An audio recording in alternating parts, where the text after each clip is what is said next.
You know what's wild? Being told you've got abnormal cells and then being told to do nothing. No plan, no tools, no support, just come back next year, which is exactly what happened to me. And it was at that point that I realized that I was putting too much faith and responsibility and giving away too much of my inner authority to the Western medical system. Even though I had been educated in it, I realized that I had to look beyond what I had been taught to find what I needed to help myself.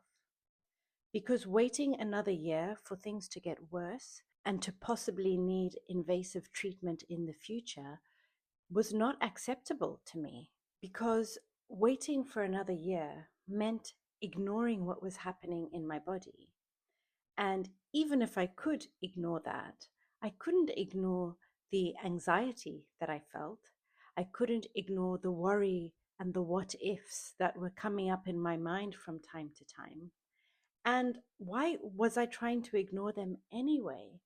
Were they not a message from my system that it was not comfortable with the current state of things and that I needed to find something to help those questions, to help that anxiety, to help that stress to relax because it knew that I was doing something about it?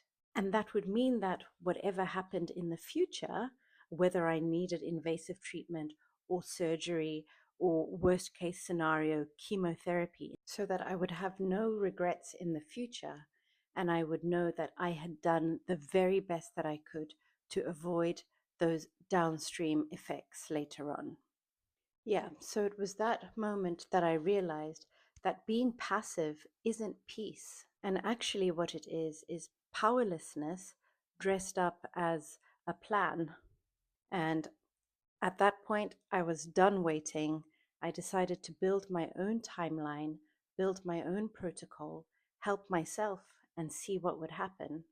And the next year, I was HPV negative with no abnormal cells. If this sounds like the kind of person that you are, then you are the kind of person who would benefit from taking action now, following the HPV Hub protocol, and seeing the results of putting your own effort into your health because you are the one who is responsible.